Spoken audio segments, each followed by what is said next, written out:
মিনান নাস আস-সিহহাতু ওয়াল ফারাগ। প্রশংসা করেছি সকল সৃষ্টির রব মহান আল্লাহ তাআলার, যিনি মহাগ্রন্থ আল কুরআন দিয়ে আমাদেরকে ধন্য করেছেন। আমরা সবাই মিলে একবার সেই মহান রবের, সেই মহান মালিকের শুকরিয়া আদায় করি, শুকরগুজার করি। আপনারা কি রাজি আছেন? তাহলে সকল প্রকার জড়তা, দুর্বলতা, সংকীর্ণতা, অবিলতা, হিমান্যতা ছেড়ে ফেলে সবাই ইমানের বলে বলিয়ান হয়ে জবাশ এবং মুহাব্বতের আবেগ মিশিয়ে বুলন্দ আওয়াজে আকাশ বাতাস মোহিত করে নিজেকে উজ্জ্বল করে বিলীন করে বীর বিক্রমের সিংহ গর্জনে বর্জভূষণে চেপে পড়ে উল্লাসের সাথে আওয়াজ তুলে অন্তরের অন্তঃস্থল থেকে বলুন একবার আলহামদুলিল্লাহ। আপনারা জানেন আজ আমাদের জামিয়ার বার্ষিক সুরা কমিটির বৈঠক ও সুধী সমাবেশ আয়োজন করা হয়েছে। প্রথমেই কৃতজ্ঞতা জ্ঞাপন করেছি জামিয়ার সাথে সম্পর্কিত প্রতিটি মানুষের ও জামিয়ার পরিবারের পক্ষ থেকে উপস্থিত সকলকে জানাই আন্তরিক মোবারকবাদ। আপনাদের শ্রম ত্যাগ, সাধনা, ভাবনা ও অর্থায়নের মাধ্যমে জামিয়া পথ চলা, তাই আপনাদের সম্মুখপানের সময় গুরুত্ব নিয়ে দুই একটি কথা বলার চেষ্টা করব ইনশাআল্লাহ।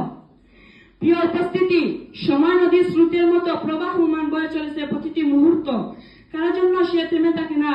ছাত্র জীবনের সফলতার মূল্যায়ন হল সময়কে সঠিক ব্যবহার। এই মহামূল্য সময়কে যারা সঠিকভাবে ব্যবহার করতে জানে তারা সফলতা অর্জন করতে পারে, আর যার অন্তরে সময়ের মূল্য নেই সে কখনো জীবনে কখনো সুখী হতে পারে না।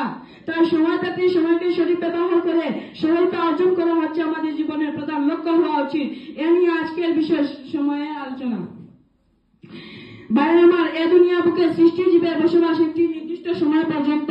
তাই তো অনিবার্য সত্য হল জন্ম নিলে মরতে হয়, কিন্তু জন্ম থেকে মৃত্যু পর্যন্ত আমরা দুনিয়ার মধ্যে যে বেঁচে থাকার অধিকার পেয়েছি তাকে বলা হয় জীবন। সুতরাং যার অন্তরে জীবনের প্রতি মায়া আছে সে যেন সময়ের যথাযথ মূল্যায়ন করে।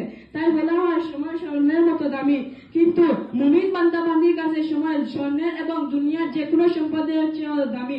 কেননা দুনিয়ার কোনো সম্পদ একবার হাতছাড়া হয়ে গেলে তা দ্বিগুণ হয়ে ফিরে আসতে পারে, কিন্তু সময় একবার চলে গেলে তা আর ফিরে আসে না। ভাইয়েরা আমার, এজন্য মহানবী হযরত মুহাম্মদ মুস্তাফা সাল্লাল্লাহু আলাইহি ওয়াসাল্লাম বলেন, প্রতিদিন সূর্য উদিত হওয়ার সাথে সাথে দিন এই বলে ঘোষণা দেয় যে কেউ যদি কোনো ভালো কাজ করতে চায় তাহলে সে জন্য কেউ নয়, কেননা আমি আর ফিরে আসবো না। ধনী গরিব ফকির মিসকিন রাজা প্রজা সকলের জন্য আমি সমান। আমি বড় নিশ্চয় আমি কারোর প্রতি ভালো ব্যবহার করতে শিখিনি, তবে আমার সাথে যে সৎ ব্যবহার করবে আমি তাকে কখনো বঞ্চিত করবো না, আমি তাকে সফলতা জীবনে গ্রান্টি দিতে পারি। প্রিয় শ্রোতা মন্ডলী, আমরা সকলেই ছাত্র। যদি প্রকৃত ছাত্র হতে চাই তাহলে সময়ের মূল্য দিতে হবে। সে মানুষ সময়ের মূল্য দিতে জানে না, তার বাধ্যক তার প্রাপ্য। সময়ের মূল্য বোঝাতে গিয়ে আল্লাহ তাআলা সূরা আসরের মধ্যে বলেন, সময়ের কসম নিশ্চয়ই দুনিয়া সকল মানুষ পদের মধ্যে রয়েছে এবং তারা নয় যারা ঈমান এনেছে এবং নেক কাজ করেছে। এর বলে আমি আমার বক্তব্য এখানে শেষ করলাম। নাসরুল্লাহি ওয়া ফাতহুন করিব ওয়া বাশশিরিল মুমিনিন।